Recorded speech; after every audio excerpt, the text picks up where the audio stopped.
আল্লাহ রাসূল সাল্লাল্লাহু আলাইহি ওয়াসাল্লাম বলছেন, ইয়া আইয়ুহান নাস ইআদিলু বাইনা আওলাদিকুম, হে মানুষেরা, তোমরা তোমাদের সন্তানদের ভিতরে ইনসাফ কায়েম করবে।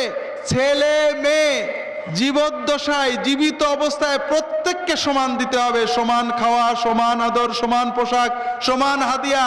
10 টাকা, 10,000 টাকা যদি এক ছেলেকে দেন, সব ছেলেকে দিতে হবে এবং সব মেয়েকে দিতে হবে।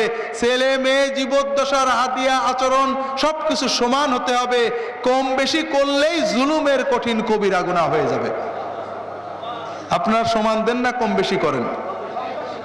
হাজরিন, কম বেশি তো কম বেশি। মেয়ে হয়েছে খবর পেলেই মন খারাপ হয়। মুসলমান আছে না নেই?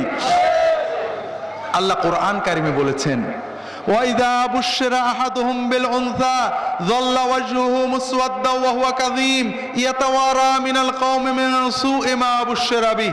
যখনই তাদের কাউকে বলা হয় তোমার মেয়ে হয়েছে, অমনি মনটা খারাপ হয়ে যায়, মুখটা কালো হয়ে যায়, কারোর সাথে আর দেখা করতে চায় না, বলতেই চায় না যে কি হয়েছে।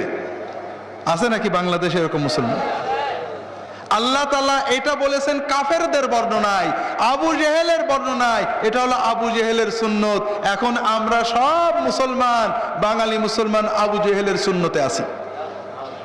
আর আপনার মুহাম্মদ রাসূলুল্লাহ সাল্লাল্লাহু আলাইহি ওয়াসাল্লামের সুন্নত কি? আল্লাহ কোরআনে বলেছেন, মা কানা মুহাম্মাদুন আবা আহাদিম মির রিজালিকুম। মুহাম্মদ কোনো বেটা ছেলের বাপ নয়, মুহাম্মদ ছিলেন মেয়েদের বাবা। ঠিক না ভাই? মেয়েদের বাবা হয় তো ফজিলত। ছেলে মানুষ করে জান্নাতে যাওয়া সহজ নয়, হিসাব কিতাব দেওয়া লাগবে। যদি সফল হন পাবেন।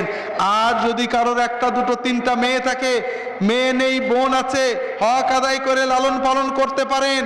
এই 1, 2, 3টে মেয়ে বা বোন লালন পালন করার কারণে আল্লাহ তাআলা ওই ব্যক্তির জন্য জাহান্নামকে হারাম করে দেবেন।